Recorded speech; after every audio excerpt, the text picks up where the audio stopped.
BSP supremo Mayawati ने Lutyens zone का अपना बंगला 35 लोधी स्टेट खाली कर दिया है। इस वक्त मैं उसी बंगले के सामने हूं। आप ये तस्वीरें देखिए। ये टाइप 7 का बंगला किसी भी राष्ट्रीय पार्टी के अध्यक्ष को अलॉट होता है और उसी नियम के तहत मायावती को भी ये बंगला अलॉट हुआ था।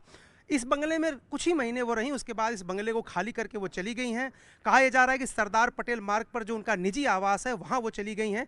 फिलहाल इस बंगले को क्यों खाली किया गया, इस बाबत जो बहुजन समाज पार्टी के सूत्र हैं उनका यह दावा है कि सुरक्षा कारणों से ये बंगला जो है मायावती ने खाली कर दिया है। इसके ठीक सामने एक स्कूल है जहां गेट खुलता है मायावती के घर की तरफ। आप देख सकते हैं इस वक्त तस्वीरों में गेट। वहां से स्कूल के बच्चे भी आते थे और जाते भी थे। यहां पर कई गाड़ियां स्कूल के बच्चों की पार्क होती थी, उनके पेरेंट्स जब उनको लेने आते थे उनकी गाड़ियां पार्क होती थी। इस बीच चूंकि मायावती Z+ प्रोटेक्टी है तो उनका भी काफिला जो है सुरक्षा का वो भी यहीं पार्क होता था, जिससे काफ़ी दिक्कत हो रही थी। साथ ही साथ बम निरोधक दस्ता जो Z+ सिक्योरिटी प्राप्त VVIP प्रोटेक्टी होते हैं उनके साथ बम निरोधक दस्ता भी चलता है। गाहे बगाहे हर दिन की ड्रिल होती थी कि बम निरोधक दस्ता आसपास का पूरा जो इलाका है उसमें छानबीन करता था। उसकी वजह से भी जो यहाँ पर स्टूडेंट्स पढ़ते हैं उनको भी दिक्कत हो रही थी, जो अध्यापक हैं उनको भी दिक्कत हो रही थी। इस बाबत मायावती ने फैसला लिया कि ये बंगला उनके मुफीद नहीं है, इसलिए इस बंगले को उन्होंने खाली कर दिया। इस वक्त तस्वीरें मैं दिखा रहा हूँ आपको।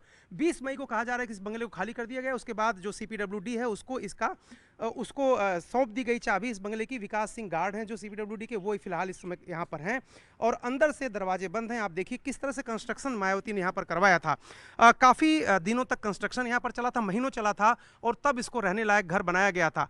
तो मैं आपको तस्वीरें दिखा रहा हूँ, लेकिन इसके ठीक पहले 29 लोधी स्टेट भी है जो दूसरी तरफ है। अगर मैं आपको दिखाता हूँ यहाँ से, ये 29 लोधी स्टेट है जो अब इस समय बहुजन समाज पार्टी का केंद्रीय कार्यालय है। लेकिन 2021 में मायावती को यही बंगला दिसंबर 2021 में अलॉट हुआ था उनके आवास के रूप में, लेकिन कुछ सालों के बाद वो वहाँ से यहाँ शिफ्ट हो गई और उसको केंद्रीय कार्यालय बना दिया गया और ये फरवरी 2024 में अलॉट हुआ था। लेकिन कुछ महीने ही रहने के बाद उन्होंने सुरक्षा कारणों से इस बंगले को खाली कर दिया है।